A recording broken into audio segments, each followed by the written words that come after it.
Ang tahimik na madaling araw ay nasira ng mga kahina, hinalang ingay na nagmula sa silid.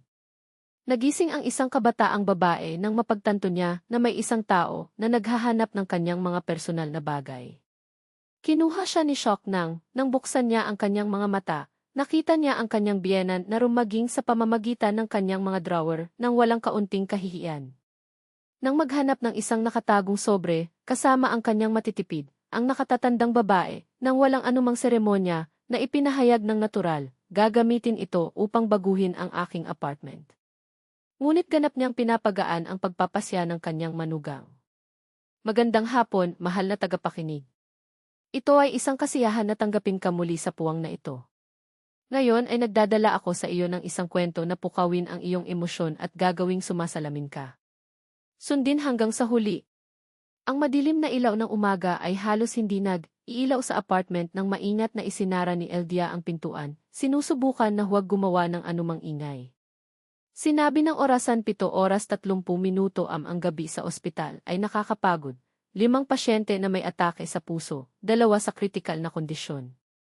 Nadama pa rin ng kanyang mga daliri ang bigat ng defibrillator na pinatatakbo niya ang kanyang sarili sa ilalim ng pangangasiwa ng pinuno ng tungkulin. Pagod, tinanggal niya ang kanyang sapatos sa katahimikan, isinabit ang kanyang Amerikana sa hanger sa pasukan at dumiretso sa kusina. Ang lababo ay umaapaw sa maruming pinggan, isa pang pamana mula sa kanyang biyenan na laging iniwan ang lahat. Bumuntong, hininga si Eldia, ngunit hindi nag-aaksaya ng anumang oras. Mayroong isang bagay na mas mahalaga na gawin.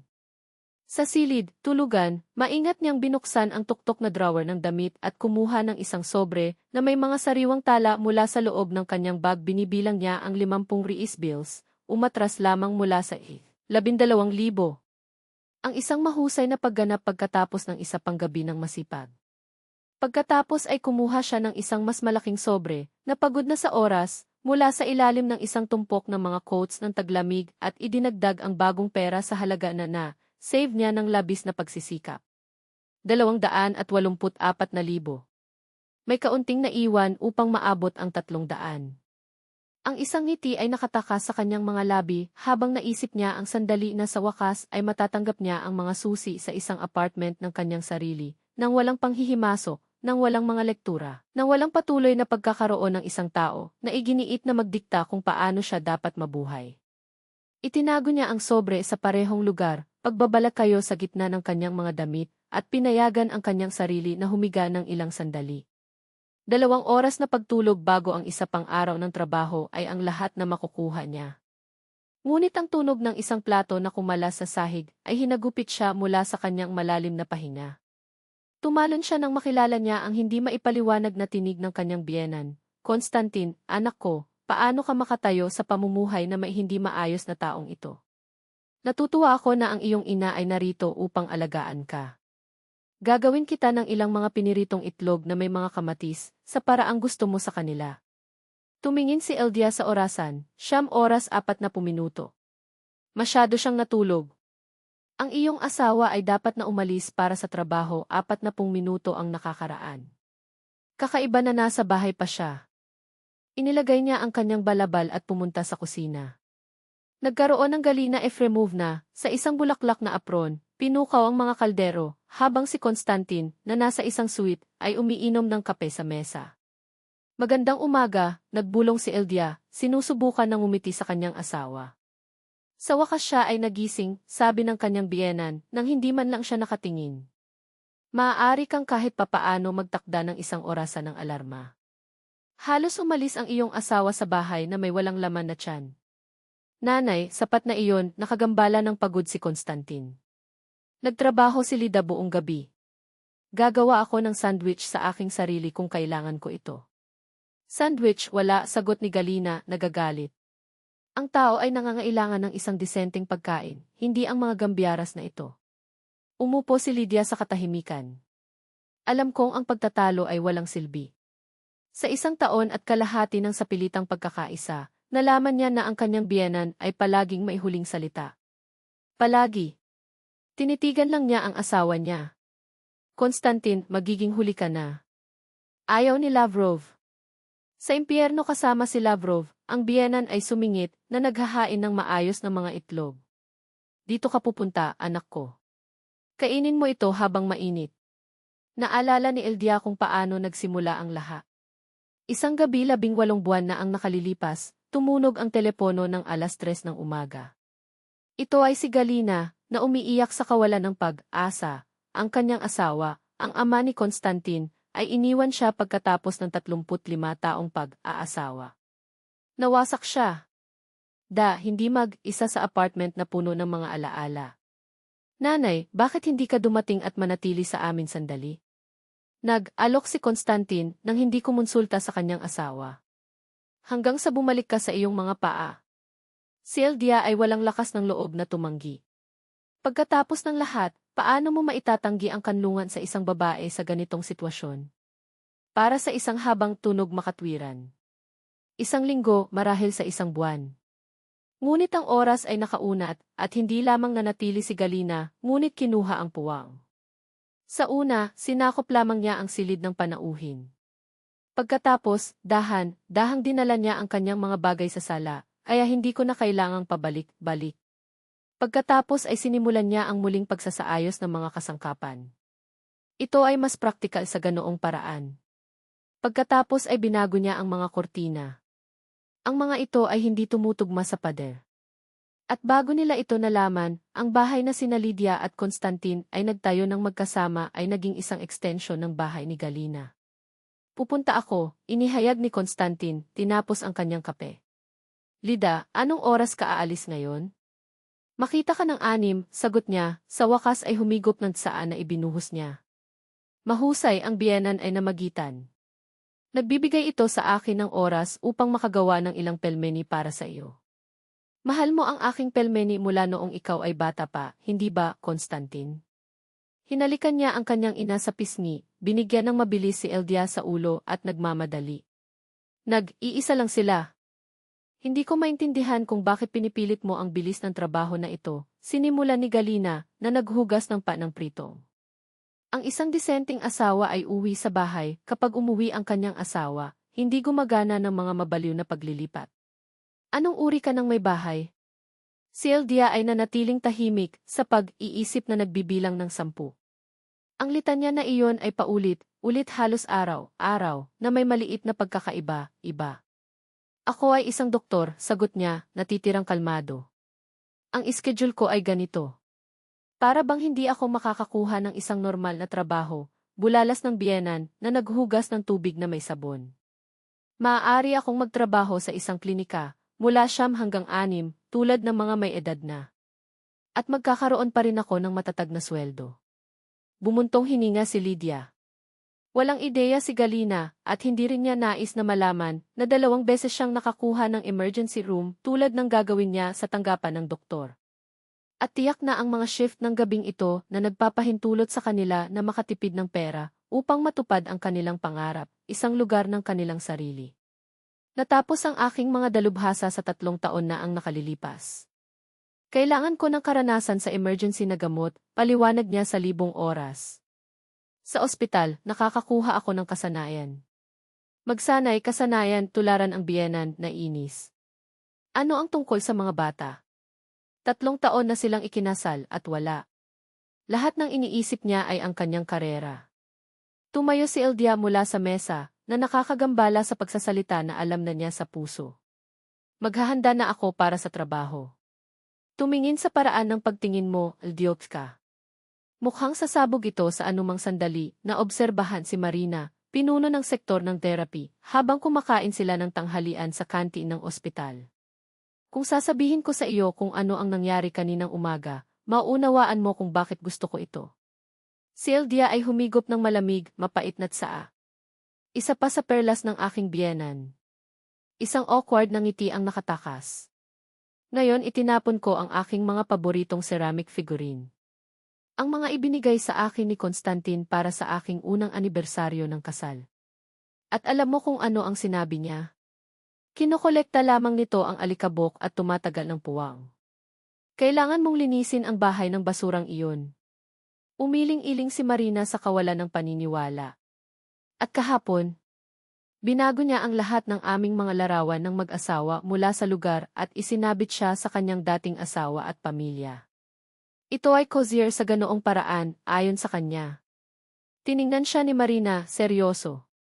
Napagtanto mo na hindi ito normal, hindi ba? 1 taon at kalahati ng paglalagay ng sitwasyong ito. Gaano katagal? Ibinaba ni Eldia ang kanyang tinig, nakatingin sa paligid upang matiyak na walang nakikinig.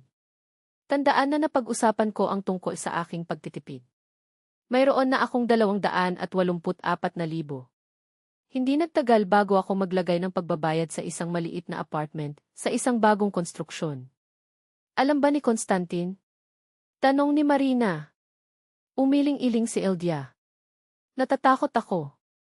Kung sasabihin ko sa kanya, susubukan niya akong iwaksi o.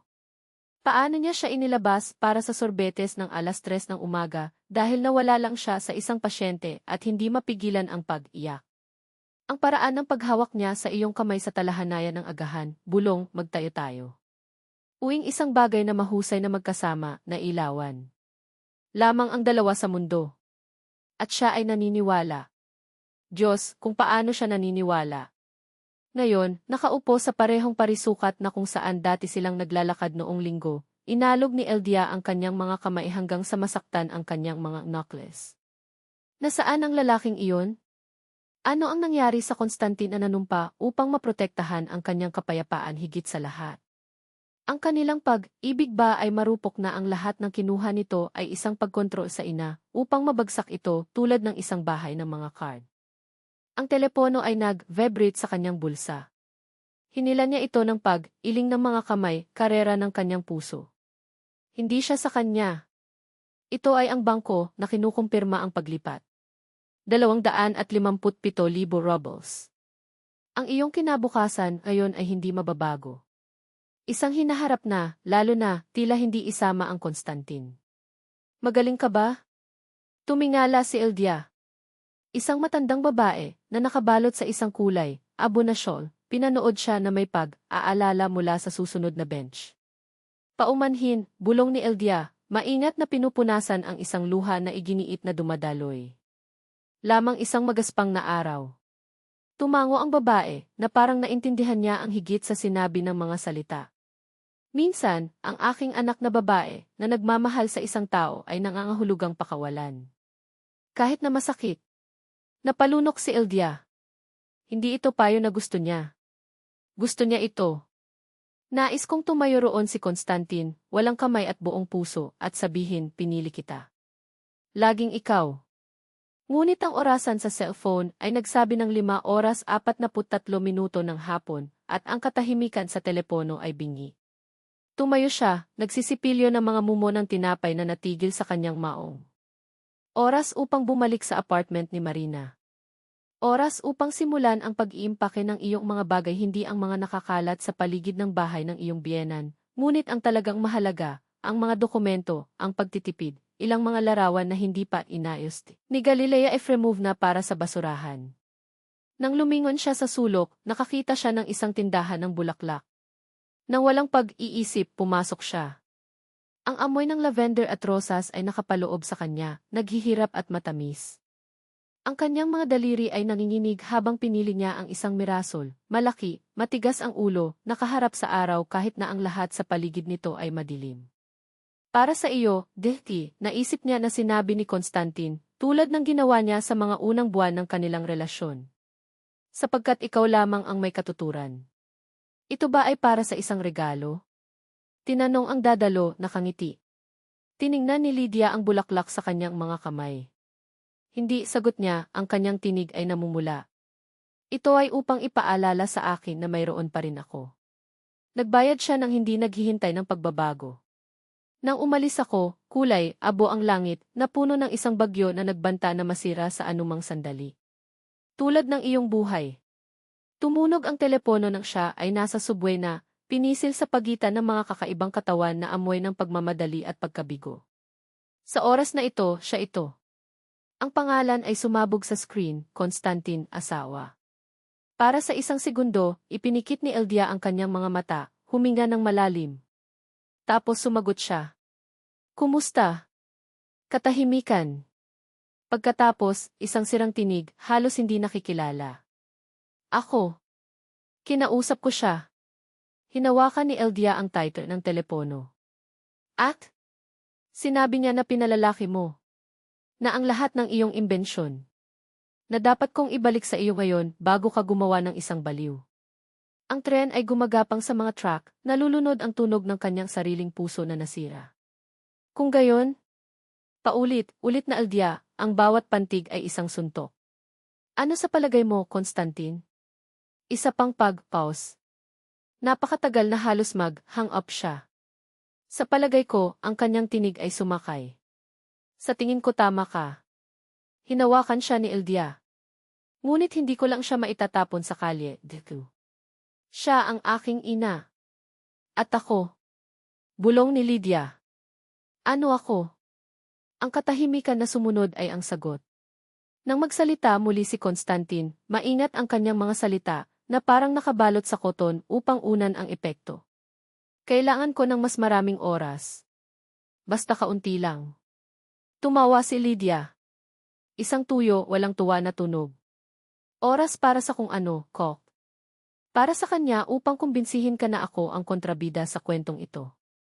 Para magising ka sa loob ng 5 taon at napagtanto na walang naiwan sa amin. Hindi iyon, sinubukan niya, desperado. Mahal kita.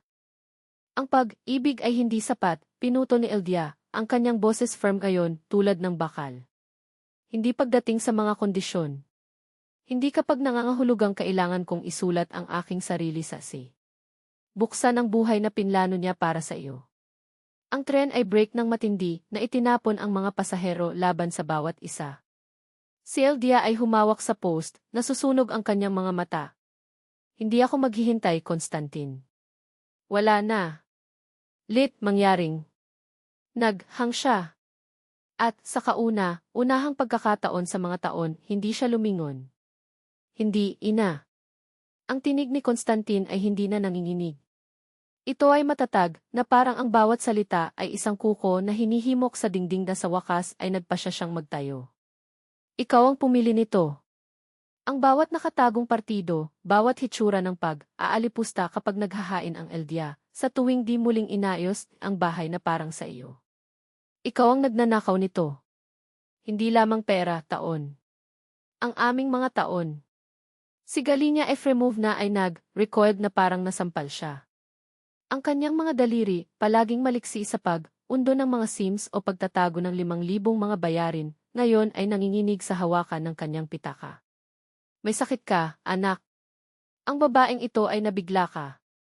Ang tono ay ang karaniwan, ang nakakasakit na ina, ang biktima ng isang walang pasasalamat na manugang. Ngunit sa oras na ito, hindi ibinaba ni Constantine ang kanyang mga mata. Hindi ito isang spell, ina. Ito ay respeto. Isang bagay na hindi mo siya ibinigay.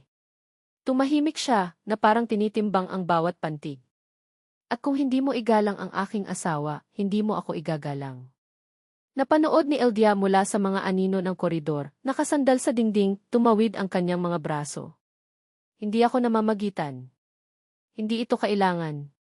Sa unahang pagkakataon sa mga taon, si Constantine ay nagsasalita para sa kanya, hindi sa kanya, ngunit kasama niya, na parang ang kanyang sakit at ang kanyang tinig ay may pantay na timbang. At ang aking mga bagay? Ang tanong ni Galinya ay tunog tulad ng isang huling gas ng hangin bago malunod. Narito ang aking mga gamit.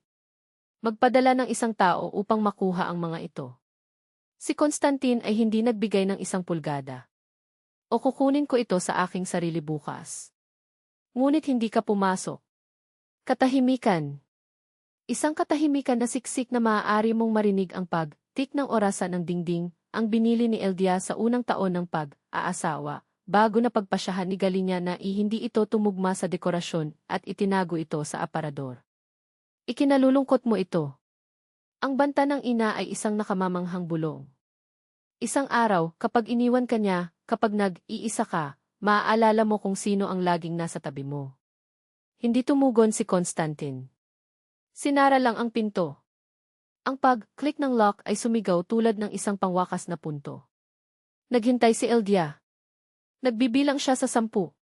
Pagkatapos, nang ang mga yapak ni Galinya ay nawala sa hagdan, lumapit siya sa kanyang asawa. Hindi siya hinawakan. Hindi pa. Ngunit naroroon ito, malapit na para sa kanya na maramdaman ang kanyang init, para malaman niya na hindi siya nag-iisa sa kanal na iyon ay naghukay sila ng magkasama. Babalik siya. Sa wakas ay tinalikuran ni Constantine ang kanyang mukha. Ang kanyang mga mata ay pula ngunit tuyo. Hindi ngayon. Hindi bukas. Ngunit pumunta. Alam ko. Hindi nagsinungaling si Eldia. Alam niya na ang uri ng babae na si Galinya ay, ang mga hindi tumanggap ng mga pagkatalo, pansamantalang mga armistice lamang. Ngunit sa oras na ito, kapag kumatok siya sa pintuan, hindi mo ito bubuksan. Napalunok siya ng husto. Tumango siya. Hindi ako pupunta.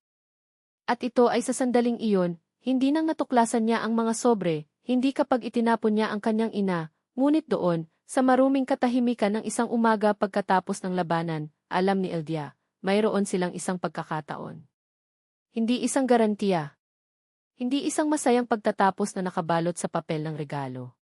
Isang pagkakataon. Marumi, madugong, nanalo sa gastos ng mga katotohanan na mas masakit kaysa sa kasinungalingan. At sa unahang pagkakataon sa isang mahabang panahon, nais niyang kunin ito ng parehong mga kamay. Sinabi ni Constantine na may isang tinig na hindi nanginginig, ngunit dinala ang bigat ng mga nalunok na taon. Paalam. Ang pintuan ay sinampal ng isang matalim na pag-click na nalulunod ang galit ni Galina Efremovna sa kabilang linya. Tumalikod siya at natagpuan si Eldia na nakasandal sa dingding ng koridor na nakapaloob sa landas ng isang labanan na naamoy pa rin ang pulbura at malamig na kape. Ang balabal ay tinakpan siya tulad ng hindi nagagawa na sandata. Ngunit ang kanyang mga mata, ang kanyang mga mata, ay may isang bagay na hindi niya nakita sa mahabang panahon, isang spark ng isang bagay na maaaring maging kapayapaan. Magkinig ba ng lahat? Tanong niya, at ang tanong ay lumabas tulad ng isang pagtatapat kaysa sa isang pag-aalinlangan.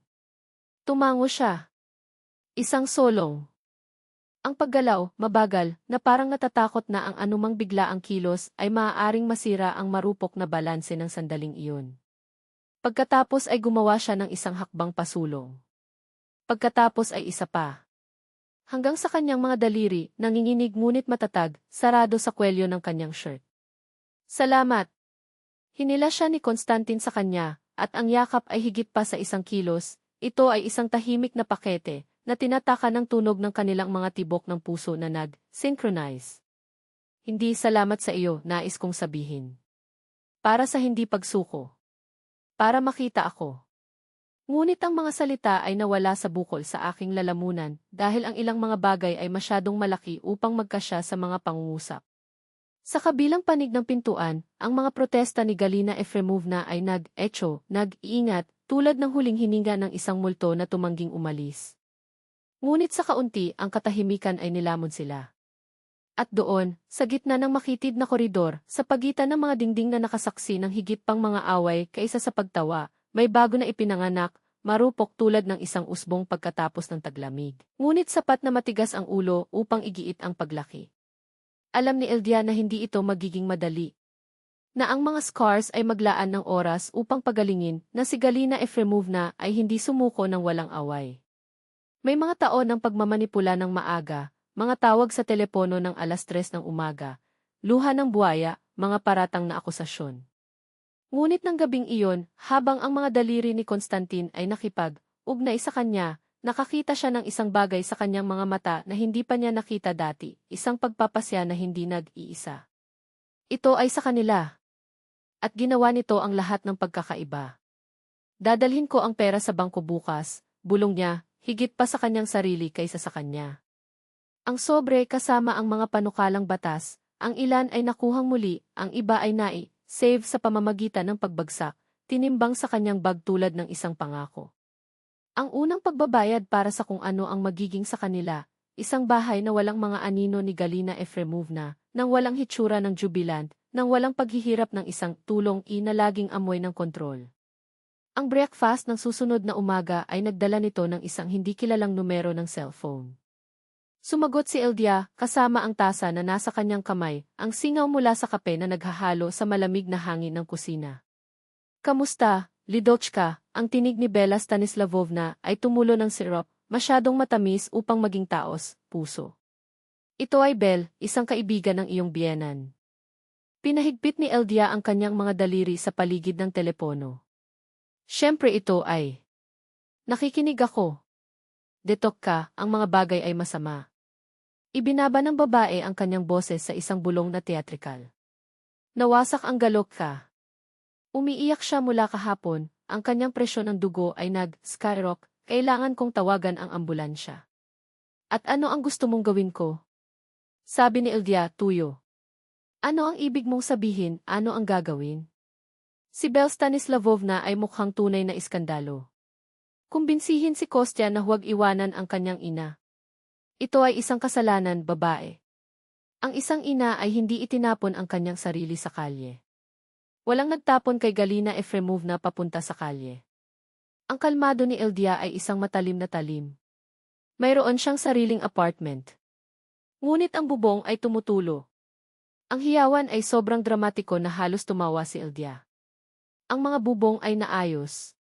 Kumuha siya ng isang paghigop ng kape, masarap ang kabalintunaan. At tulad ng naaalala ko, si Galina Efremovna ay 59 taong gulang lamang. Matanda na upang mabuhay mag-isa. Ano ang isang puso ng bato na mayroon ka? Nagbuntong, hininga ang babae, na parang binabanggit niya ang isang script. At pagkatapos ng lahat ng ginawa niya para sa iyo. Nagluto ako, naglinis, ninakaw ang iyong pera. Nagyelo si Lydia. Para sa isang segundo, tumigil ang mundo. Paumanhin, Bella Stanislavovna. Kailangan kong magtrabaho. At naghang siya nang hindi naghihintay ng tugon. Halos agad-agad ang telepono. Sa pagkakataong ito ay ang numero ni Galina Efremovna. Tinanggihan ni Eldia ang tawag at naharang ang kontak. Wala nang silid para sa mga negosasyon. Pumasok si Konstantin sa kusina na may suot na Amerikana, ang kanyang kurbatang isang maliit na baluktot na parang nagmamadali. Sino ang tumawag? Bella Stanislavovna. Naglabas si Eldia ng tasa na may katumpakan na kirurhiko. Sinasabi sa iyo kung paano ang iyong ina ay nasa kamatayan at kung paano ko dapat kumbinsihin ka na ibalik siya. Sumimangot siya. Nakatanggap din ako ng halos 10 tawag tulad nito kahapon. Ang ina ay dapat na nag-recruit ng buong batalyon ng mga kaibigan. Tulad ng inaasahan. Eldia pag-urong ng kanyang mga balikat. Handa ka na ba para dito? Lumapit si Konstantin sa kanya at ibinalot ang kanyang mga balikat.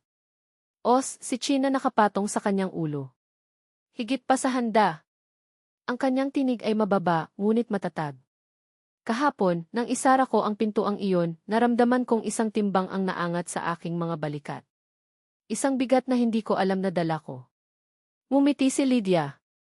Alam kong mabuti ang kaluwagan. Kailangan kong pumunta. Nag-atubili siyang bitawan. Makita ka sa gabi. Ang ospital, tulad ng dati, ay isang buhawi ng mga emerhensya at burokrasya. Sinusuri ni Eldia ang mga pagsusulit ng sumilip si Marina sa pintuan ng silid ng mga doktor, nakataas ang kilay. Kahapon na wala katulad ng isang multo. Lahat mabuti. Mas mahusay kaysa sa mayroon ako sa mahabang panahon. Isinara ni Eldia ang folder na may kasiya, siyang snap. Sinipa ni Konstantin ang kanyang ina sa labas ng bahay. At natagpuan niya ang aking pera sa kanyang mga gamit. Malumanay si Marina. Mapahamak. At paano siya naging reaksyon? Nanatili siya sa tabi ko. Ito ay tunog pa rin ang surreal na sinasabi na malakas. Sa unahang pagkakataon sa 1 taon at kalahati. Sa wakas, itinapon ni Marina ang sarili sa upuan sa tabi niya na tumatawid sa kanyang mga binti. At ang pera? Nandoon ba ang lahat? Mga 100,000. Eldia sighed. Ang natitira, naisip ko, ay natapos na sa bulsa ng ibang tao.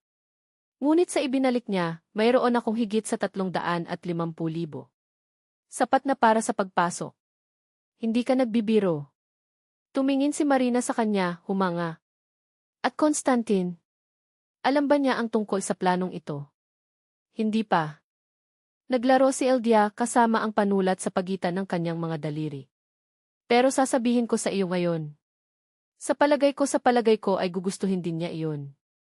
At kung ayaw mo, tumingin siya sa bintana, kung saan ipinangako ng kulay, abo na kalangitan ng taglamig ang niebe. Bibilhin ko ang bahay na ito o wala siya. Hindi ito banta. Ito ay isang pangako. Para sa sarili. Iniwan nila ang tanggapan ng real estate na may pakiramdam na ang isang bagong pahina ay nagbubukas sa kanilang buhay.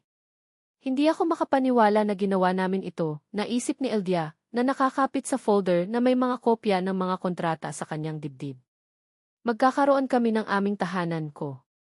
Hinila niya ito sa kanya, na nakabalot ng isang malakas na braso sa kanyang mga balikat.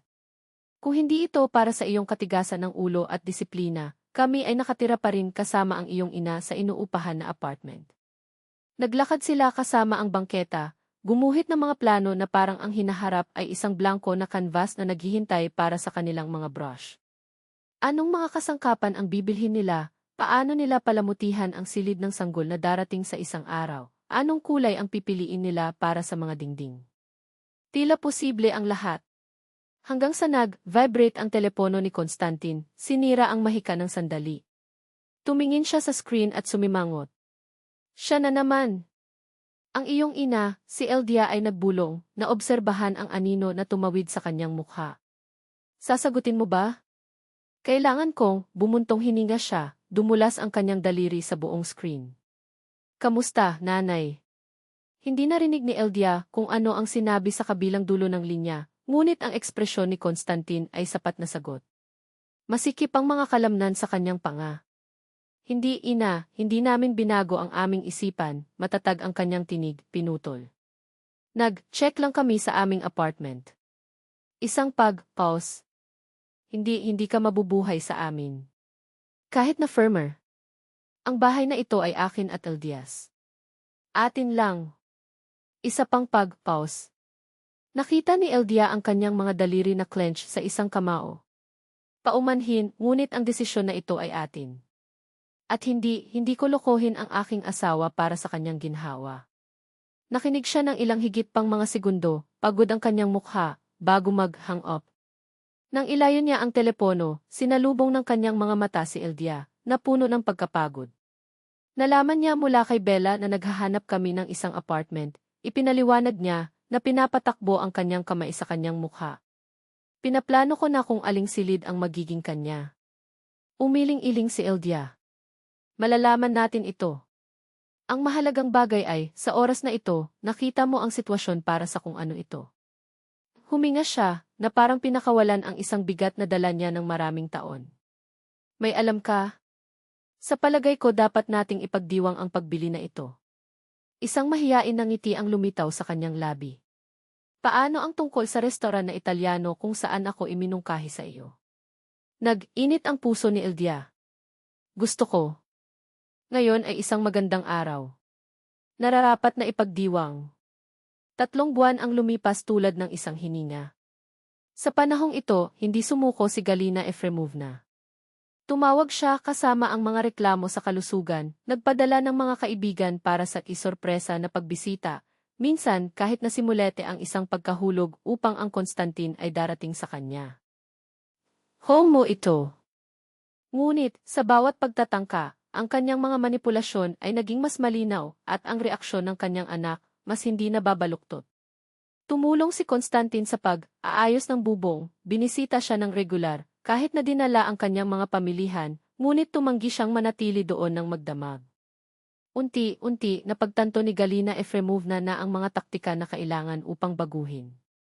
Nagsimula siyang kumilos ng mas maingat, umaasa na, sa paglipas ng panahon, mababawi niya ang kontrol sa kanyang anak.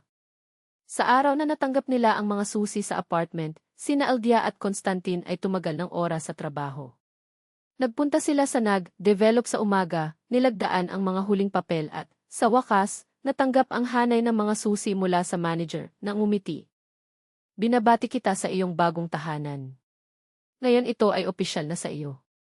Tumakbo sila papunta sa gusali, umakyat sa ika-9 na palapag kasama ang kanilang mga puso na karera at huminto sa harap ng pintuan 907. Ikaw o ako? Hinawakan ni Constantine ang mga susi. Gawin natin itong magkasama. Kumuha siya ng isang susi, ipinasok nila ito sa lock ng sabay.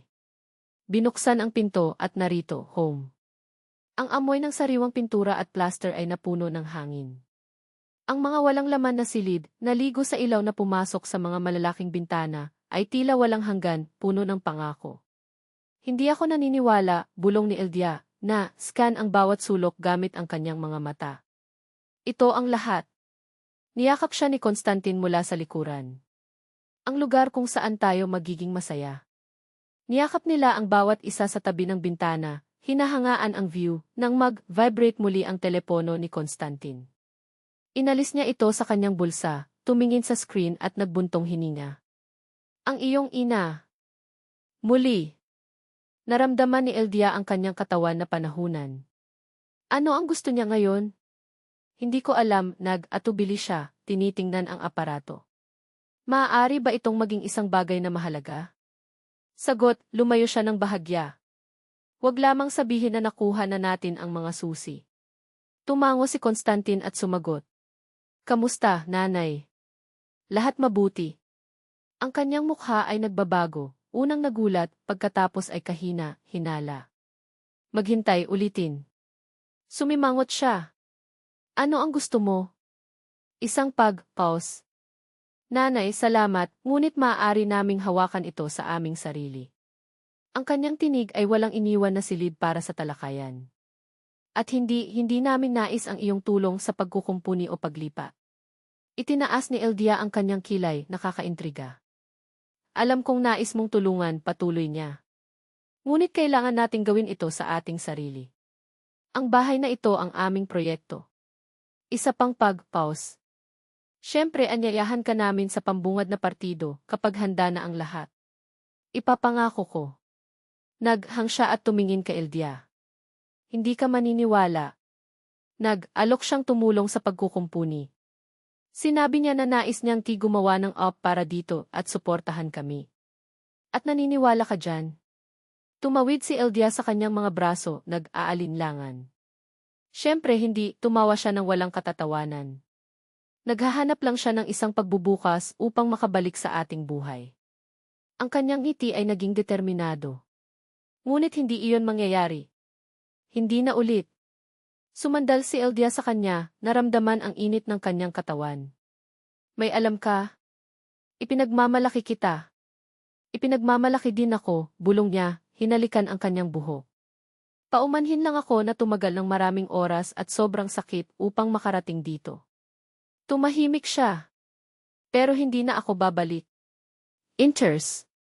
Nanatili sila doon sa mahabang panahon, sa gitna ng walang laman na silid, paghabi ng mga pangarap sa mababang tinig. Ang landas hanggang sa sandaling iyon ay mahirap, ngunit ngayon alam nila, magkasama, malalampasan nila ang anuman. Pagkalipas ng 2 linggo, ng buong pag-aayos, si Eldia ay bumalik sa huli mula sa trabaho. Habang ipinapasa niya ang lumang gusali kung saan sila nakatira, nakita niya ang isang pamilyar na figura na malapit sa gate.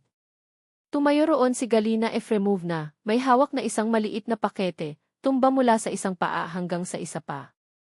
Ilang sandali, naisip ni Eldia na magpatuloy, na nagpapanggap na hindi niya nakita. Ngunit may huminto sa kanya. Galina Efremovna, tumawag siya, na may katatagan na nagulat kahit sa kanyang sarili. Umiwas ang babae at lumingon. Ah, Lidochka, ako. Nais kong maghatid ng isang bagay kay Kostya. Lumapit si Eldia. Hindi na kami nakatira dito. Alam mo yun. Alam ko, mababa ang tinig ni Galina Efremovna, bumaba ang kanyang mga mata. Wala lang akong address ng bagong apartment, at hindi sinasagot ni Kostya ang aking mga tawag. Maingat na pinagmasdan siya ni Eldia. Ito ay malinaw. At pinatay. Ang mga malalim na madilim na bilog ay minarkahan ang kanyang mukha, at ang kanyang mga kamay ay nanginginig ng bahagya habang hinahawakan niya ang package. Ano ang nais mong maihatid? Galina Efremovna, gaganapin ang package. Natagpuan ko ang isang lumang album ng larawan. May mga larawan ni Kostya noong siya ay maliit. Akala ko baka gusto niya itong magkaroon. Tinanggap ni Eldia ang package, nakakaramdam ng hindi komportable na timbang sa kanyang mga kamay. Ibibigay ko ito sa kanya. Salamat. Ang susunod na umaga ay lumitaw na may hindi pangkaraniwang kalinawan para sa Oktubre. Nagising si Eldia sa bagong bahay, kung saan ang amoy ng pintura at sariwang plaster ay tumatagal pa rin. Ang mga sinag ng sikat ng araw na filter sa pamamagitan ng mga hindi napapansin na mga bintana, pagguhit ng mga gintong pattern sa mga dingding. Sa tabi niya, si Constantine ay natutulog ng mapayapa, na may kapayapaan na hindi niya nakita sa mahabang panahon. Maingat, upang hindi siya gisingin, si Eldia ay dumulas mula sa kama at pumunta sa bintana. Mula sa ikasyam na palapag, ang view ng parke, na antig na ng taglagas na ginto, ay nakamamanghang. Ang aming tahanan. Ang aming buhay. Walang panghihimasok, walang patuloy na pag-igting, hindi na kailangang palaging magbabantay. Magandang umaga, ang inaantok na tinig ni Constantine ay tumalikod sa kanya. Paumanhin, ginising kita. Lumabas siya sa kama, nakangiti. Hindi, namiss lang kita sa tabi ko. Umupo siya, hinaplos ang kanyang mga mata. Ano ang gagawin natin ngayon? Mayroon akong buong araw na libre. Kailangan nating tapusin ang silid, umupo si Eldia sa gilid ng kama. At pinagsama ang wardrobe ng silid, tulugan. Tandaan na ang iba pang bahagi ng kasangkapan ay dumating bukas. Naaalala ko, hinila niya ito malapit. Hindi ako makapaniwala na nandito kami. Na ito ay ang lahat. Ang kanyang yakap ay masikip na parang natatakot na ang lahat ay maaaring mawala. Parang ipinanganak ulit ako. Nag-snuggle si Eldia laban sa kanya, huminga sa kanyang pamilyar na amoy. Ang huling ilang linggo ay naging isang pagmamadali, pagkukumpuni, mga pagpipilian sa kasangkapan, pagpaplano ng gabi sa bawat detalye. Ngunit ito ay sulit. Ang bawat patak ng pawis, bawat argumento na may mga tubero, bawat mahirap na pagpapasya. Dahil ngayon, narito, libre sila. At wala, kahit na si Galina remove na, ay aalisin iyon sa kanila. Ang paglipat ay nakakapagod, ngunit bawat minuto ng kaguluhan na iyon ay naging isang pagpapala pagkatapos ng isang taon at kalahati ng pagbabahagi ng parehong bubuong kay Galina Efremovna. Kostya, biglang naalala ni Lydia ang pulong ng nakaraang araw. Nakita ko ang iyong ina kahapon. Agad na naka-tense ang kanyang katawan. Saan? Malapit sa matandang bahay. Hinihintay ka niya. Tumayo si Eldia at nagtungo sa damit, kung saan binigyan siya ng isang pakete na binigyan siya ng biyenan. Hiniling niya na ibigay ito sa iyo. Sinabi niya na sila ang kanyang mga larawan sa pagkabata. Tiningnan ni Kostya ang package na kahina, hinala, na parang kinatatakutan niya na may isang bitag sa loob. Iyon lang. Walang mga kahilingan, walang mga kahilingan. Hindi, umiling-iling si Eldia. Mukha siyang nawala. Sinabi niya na nais niyang humingi ng tawad. Kinuha niya ang package, ngunit hindi ito binuksan. Alam mo, hindi ako naniniwala sa kanyang katapatan. Masyadong maraming mga manipulasyon sa mga nakaraang taon. Hindi rin ako naniniwala, lantaran na inamin ni Eldia. Ngunit marahil ang sitwasyong ito ay nagturo sa kanya ng isang bagay. Nagdududa ako, sumagot siya, na itinatakda ang pakete. Magkaroon tayo ng kape. Nagugutom na ako. Ginugol nila ang buong araw sa mga gawaing, bahay ng sambahayan, nagtitipon ng mga kasangkapan, nakabitin ng mga kortina, nag-aayos ng mga libro sa mga bagong istante. Sa gabi, pagod ngunit nasiyahan, nakaupo sila sa sahig ng sala, nakasandal sa dingding, hinahangaan ang mga resulta ng kanilang trabaho. Mukha itong bahay na obserbahan ni Kostya, na may nasiyahan ng ngiti. Si Eldia ay nag-snuggle sa kanyang balikat. Ang aming tahanan. Tumunog ang telepono ni Kostya, sinira ang katahimikan. Inalis niya ito mula sa kanyang bulsa at sumimangot nang makita niya ang pangalan ng kanyang ina sa screen. Sasagutin mo ba? Tanong ni Lydia. Kailangan ko na. Bumuntong hininga siya at sumagot. Ina. Pinanood ni Eldia ang bawat pagbabago sa kanyang pagpapahayag, mula sa hindi pagkatiwalaan hanggang sa sorpresa, pagkatapos ay sa pagkalito. Well, naiintindihan ko, sinabi niya sa wakas. Makakatagpo tayo bukas ng 2 ng hapon sa cave sa Tverskaya. Alam ko kung ano ito. Kita kita bukas. Naghang siya at tumingin kay Eldia, nalilito. Gusto niya kaming makita. Sinabi niya na mayroon siyang isang bagay na mahalagang sabihin. Ano ang nangyari? Wala akong ideya. Nagkibit balikat si Kostya. Ito ay kakaibang kalmado. Wala sa. Si Rama, walang mga akusasyon, ay humiling lamang ng isang pulong. Pupunta ka ba? Pumunta ako. Tumango siya. Kahit paano nangyari ang lahat, siya pa rin ang aking ina. At kung ito ay isang bagay na seryoso. Tumango si Ildia. Siyempre. Basta ingat ka. Alam mo ang kanyang mga pamamaraan. Alam ko. Niyakap niya ito. Huwag mag-alala, hindi ako mahuhulog para sa anumang pagmamanipula. Ang susunod na araw ay isang pagmamadali. Dumating ang natitirang kasangkapan at ginugo ni Eldia ang umaga sa pag-aayos ng lahat. Tinulungan siya ni Kostya hanggang sa tanghalian, pagkatapos ay naghanda upang makilala ang kanyang ina. Sigurado ka bang ayaw mong sumama sa akin? Tanong ni Eldia noong nasa pintuan na siya. Hindi ito kinakailangan. Umiling-iling siya. Sa palagay ko ito ay magiging mas mahusay sa ganitong paraan. Kung gusto niya talagang humingi ng tawad, mas madali itong mag-isa. Paano kung mas manipulasyon ito? Aalis ako sa parehong oras, mahigpit na sinabi niya. Ipapangako ko. Sinundan siya ni Eldia ng kanyang tingin, hindi mapakali. Isang bagay na sinabi sa kanya na si Galina Efremovna ay hindi masusuko ng madali. Nag-iisa, nagpatuloy si Eldia na malinis ang bahay. Habang inilalagay niya ang mga libro sa mga istante, nahulog ang kanyang tingin sa nakalimutan na pakete gamit ang mga larawan. Hindi pa binuksan ito ni Kostya. Nag-aalangan, binuksan niya ang papel. Sa loob ay isang lumang album ng larawan na may takip na katad. Binuksan niya ito ng mabuti at sa unang pahina ay nakita niya ang isang larawan ng isang mabilog na sanggol na si Kostya na nakasuot ng isang nakakatawa.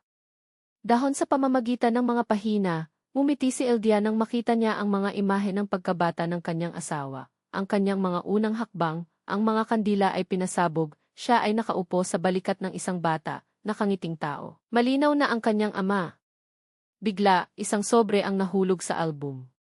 Kinuha ito ni Eldia at, sa loob, natagpuan ang isang nakatiklop na sheet ng papel. Kostya at Lida, isinulat ito ng kamay sa sulat, kamay ni Galina. Nag-atubili siya bago buksan ito. Ang pagbabasa ng isang bagay na intimate ng walang pahintulot ay naging hindi komportable sa kanya, ngunit ang sobre ay hinarap sa kanilang dalawa. Matapos ang isang maikling sandali, ipinakita niya ang sheet. Mahal na Kostya at Lida. Marami akong naisip bago isulat ang liham na ito. Hindi pinayagan ako ng pagmamataas kung gaano ako kamalian, ngunit inilalagay ng oras ang lahat sa lugar nito. Kostya, anak ko, tama ka nang sinabi mong sinubukan kong manipulahin ka. Matapos iwan kami ng iyong ama, naramdaman kong nag-iisa at hindi kinakailangan. Naisip ko na kung hindi ako kailangan sa iyo, kung hindi kita mabubuhay nang wala ako, hindi ka kailanman mag-iisa. Ito ay makasarili. Mali ito. Lida, kailangan ko nang humingi ng tawad sa iyo. Nakita ko sa iyo ang isang karibal, ang babaeng nagnanakaw ng aking anak. Ngayon naiintindihan ko kung gaano ito tanga. Pinasaya mo siya habang sinira ko lamang ang iyong kaligayahan. Hindi ko inaasahan ang kapatawaran, lalo na sa pera na kinuha ko nang hindi nagtanong. Ito ay hindi natukoy. Umalis ako ng isang kabuuan mula sa aking account, lahat ako ay maaaring magkasama. Hindi ito nagbabayad para sa pinsala sa moral, ngunit hindi bababa sa ibinabalik nito kung ano ang hindi ko tapat. Hindi na ako makagambala sa iyong buhay. At naiintindihan ko kung hindi mo nais na makita ako, ngunit alamin na taimtim akong ikinalulungkot at nais ko ang lahat ng kaligayahan. May pagmamahal. Nanay Galina. Nakalakip sa liham ay isang resibo sa bangko, 100,000 rubles na inilipat sa account ni Eldia. Nagyelo siya, hindi alam kung ano ang iisipin. Ito ba ay tunog ng taos, puso o ito ba ay higit pa sa isang pagmamanipula? Gaano karaming beses ang Galina Efremovna ay nagkasala ng pagsisisi upang bumalik lamang sa parehong pag-uugali. Tumunog ang telepono, sinira siya sa kanyang mga iniisip. Ito ay Kostya. Kumusta ang pagpupulong? Nagulat ako. Tumunog ang boses niya. Nanay, humingi talaga siya ng paumanhin. Walang mga drama, walang manipulasyon. Humingi lang siya ng kapatawaran sa lahat. Alam ko, mahinang sabi ni Ildia. Natagpuan ko ang kanyang sulat sa album. Anong sulat? Iniwan niya ang isa para sa aming dalawa at isang transfer slip. May isang pause. Binigyan din niya ako ng pera, sa wakas ay inamin ni Kostya. Sinabi niya na ito ay upang ayusin ang pinsala. At alam mo kung ano ang kakatwa? Wala siyang hiniling na kapalit. Hindi niya hiniling ang mga bisita, hindi niya pinipigilan na nais niyang manirahan sa amin. Sinabi lang niya na nakilala niya ang kanyang mga pagkakamali at igagalang ang ating mga limitasyon. Naniniwala ka ba sa kanya? Tanong ni Lydia ng diretsyo. Hindi ko alam, matapat na sagot niya. Gusto kong paniwalaan ito, ngunit hindi ito katulad niya. Nagbabago ang mga tao na obserbahan si Ildia. Minsan isang suntok sa o. Ang pagmamataas ay maaaring magising kahit na ang pinakamatigas ang ulo. Siguro, ayon si Kostya. Uuwi na ako kaagad, pagkatapos ay sasabihin ko sa iyo ang lahat. Sa gabi, nakaupo sa hapagkainan sa kanyang bagong apartment, ibinahagi ni Kostya ang mga detalye ng pulong. Alam mo, mukhang may edad na siya. Manipis, na parang may edad na 10 taon ng sabay-sabay. Naaawa ka ba sa kanya? Tanong ni Ildia na naglilingkod sa kanya ng tsaa. Kaunti, inamin niya. Siya pa rin ang aking ina pagkatapos ng lahat. At makikita mo ito ay masama. Ano ang sinabi mo sa kanya? Nakailangan ko ng oras. Tumingin si Kostya sa bintana ng maingat. Na hindi ako handa na kalimutan ang lahat kaagad, ngunit pinahahalagahan ko ang iyong paghingi ng tawad. Sinabi niya na naiintindihan niya at hindi magmadali ng mga bagay. Tinakpan ni Ildia ang kanyang kamay sa kanya. Tama ang ginawa mo. Hindi mo maaaring magpanggap na walang nangyari, ngunit hindi ko rin iniisip na patas na burahin siya mula sa iyong buhay ng lubusan. Tumahimik siya. Iniisip ko ang pagtulong sa pag-aayos sa kanyang apartment. Lumingon si Kostya sa kanyang asawa. Hindi kaya siya ay manirahan sa amin, ngunit upang siya ay mabuhay ng maayos sa kanya. Ano sa palagay mo? Hindi ako tutol, sumagot si Ildia. Tumango si Ildia na may isang matatag na kilos, ang kanyang mga daliri ay nakipag-ugnay sa Kostyas. Kung nais mong tulungan siya, ito ang tamang gawin. Ngunit itakda natin ang malinaw na mga limitasyon, okay? Kaya't hindi niya ito binibigyang kahulugan bilang isang palatandaan na ang lahat ay maaaring bumalik sa paraang ito. Siyempre, ayon siya ng walang pag-aalangan. Walang magdamag na mananatili dito, walang panghihimasok sa aming mga pagpapasya, nag-aayos lamang sa apartment at na nakakaalam, ilang mga hapunan na magkasama paminsan-minsan. Ngumiti si Ildia, hinalinhan.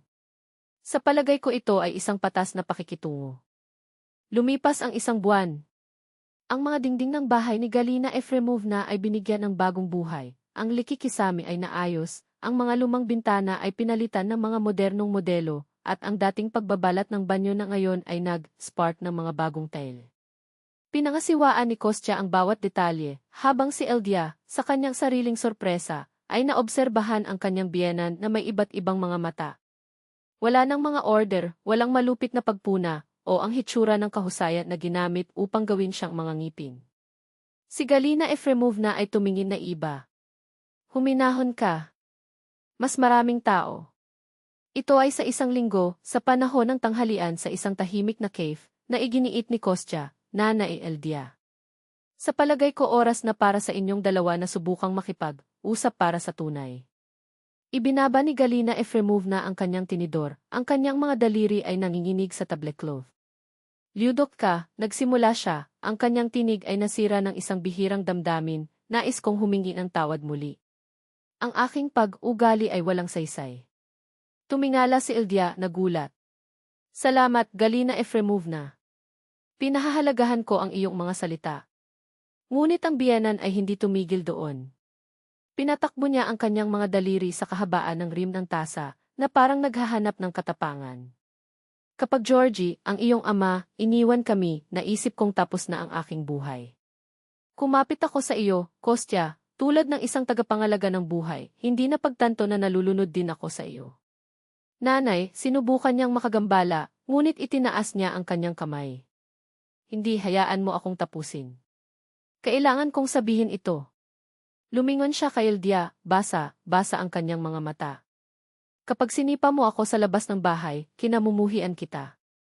Akala ko ikaw ay isang panghihimasok, isang mangkukulam na nagnanakaw ng aking anak. Ngunit nag-iisa, sa walang laman na apartment, sinimulan kong tandaan kung paano ko napapahiya ang kanyang pag-iwas sa iyong buhay. Wrinkled face. Napahiya ako.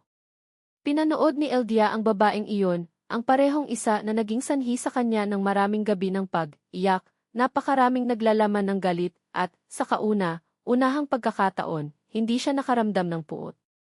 Ni tagumpay. Isang malalim na pagkapagod lamang, na halong may isang kalungkutan sa lahat ng oras na nasayang sa mga walang saysay na laban.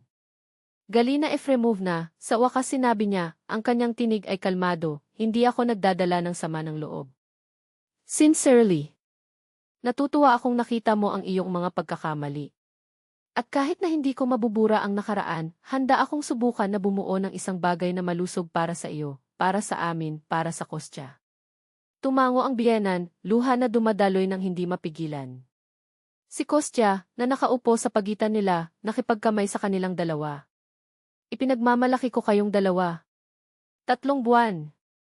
Pagkaraan nito, ang taglamig ay nagbigay daan sa isang maagang tagsibol, at natanto ni Eldia, halos hindi nais, na may nagbago. Si Galina Efremovna ay hindi lumilitaw na hindi napapahayag, hindi nagbigay ng hindi hinihinging payo, hindi pinuna ang kanyang mga pagpipilian.